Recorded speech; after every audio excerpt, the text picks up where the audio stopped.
Hey everybody, it's Nika, Vet Tech Coach here.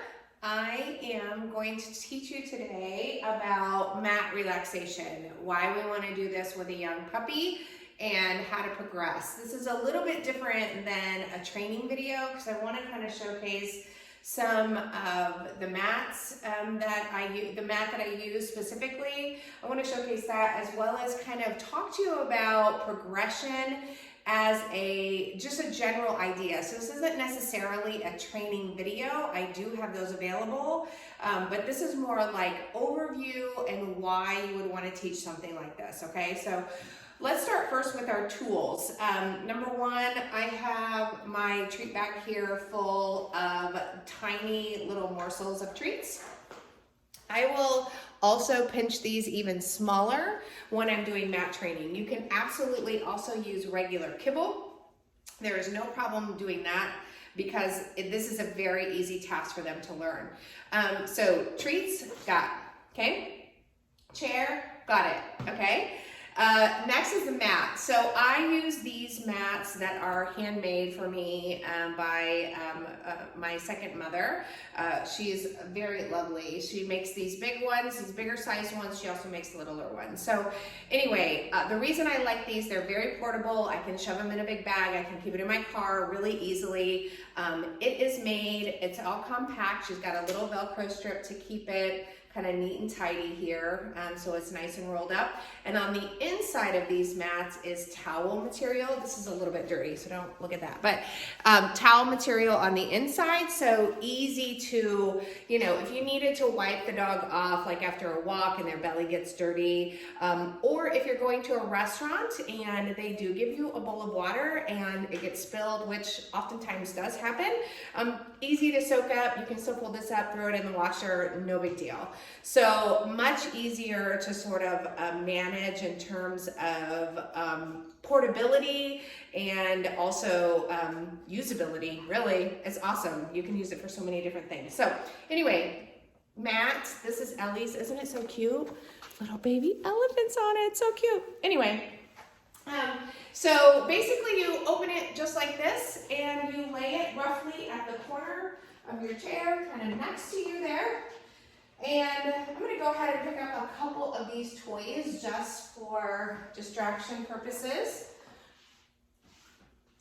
The idea with a mat is that you would like to create a space for your dog to chill at your feet when you are ready to chill. Not only in the evening when you're ready to chill, but really if you go to a restaurant and you really want your to take your dog with you, or you're traveling with your dog and you can sit outside and chill with them.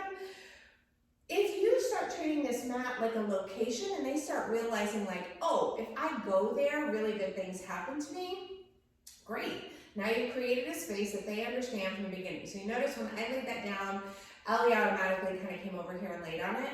Now she's kind of staring at me because she knows I have treats. That's not ideal.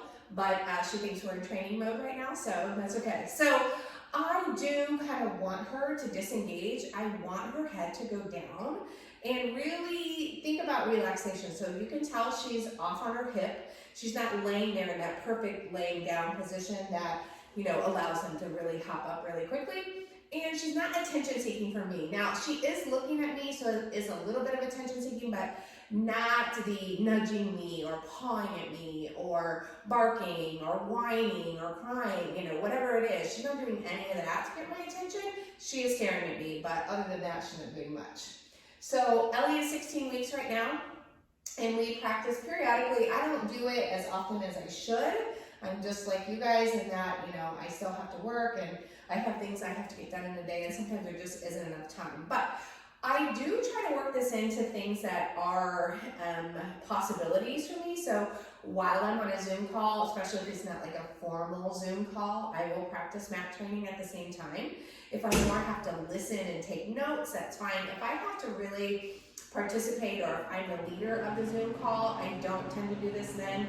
It's just too distracting for me. But so if there are Zoom calls that you have that are like that, telephone calls while you're having a phone call with a friend or just, whatever, a coworker, that's a good time to practice. You don't need to practice for long periods of time.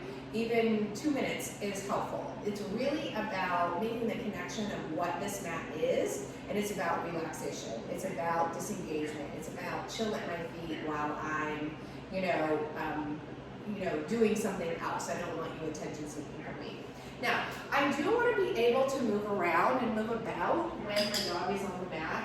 So once I get to the point of the dog understands and goes and lays down on the mat immediately when I lay it down, then I start to move to a more active way to train, which is rewarding her for staying on the mat when I'm moving around. So you think about like a brewery or a winery, and when spring comes back around, you want to go to one of those places and you want to take your dog, you're gonna need to go to the bathroom. You're gonna need to leave. And if your dog becomes anxious when you leave or isn't used to that because you haven't practiced that, then that's gonna be an issue for you. So practice with things at home about moving around the space a little bit. I will even sometimes pick up toys while they're laying on their mat and put those away while they're watching me do that, because that's a big distraction for them, right?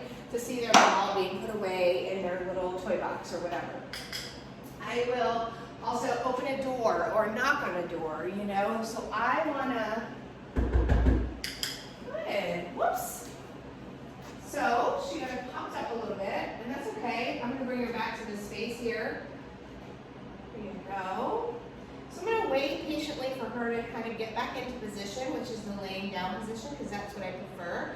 Notice I'm not saying, her name a lot or the DOWN a lot. I want her to try to really self-correct and figure this out. Because if you really are going to go someplace with your friends or to enjoy yourself, you don't want to have to micromanage the dog also.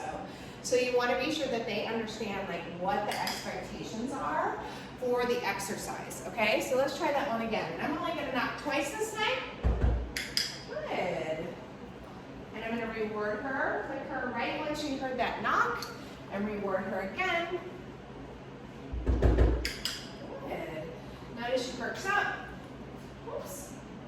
Now, I've already clicked her, so I owe her a treat, but I'm going to make sure that she understands she's only going to get the reward if she's laying down.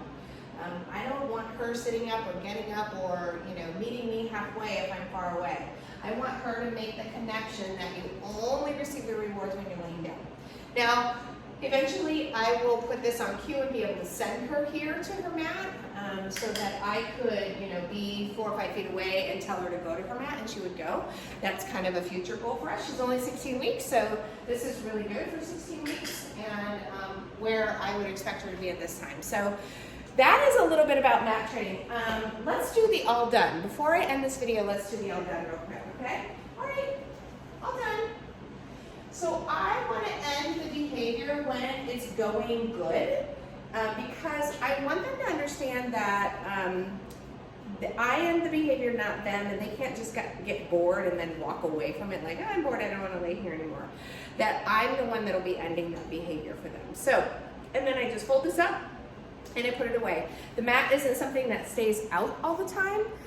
This is just something that comes out for now, comes and goes, and then when they get it out again, they're super excited to see it again and they want to play. So I hope you like kind of the overview of mat training and kind of why you really want to teach it, and especially why you want to teach it for a young puppy. Such a great skill. If you're interested in mats and you want to get one of these mats, let me know. There are small versions and large versions. So the smaller version, the larger version, you don't have to get the size that your dog can fit on all the way. It is more about a specific kind of location and them being able to see that space. So don't feel like if you have a giant Great Dane that you need, 2 mats or something. It's okay. Like, they don't have to have their entire body on the mat. So I think that's it. If you have any questions about mat training, how to get started, what look at her little ears. How to get started, some questions about why you're not progressing or how to progress, let me know, put it in the comments, shoot me an email, I'm happy to help. So hope you have a great day.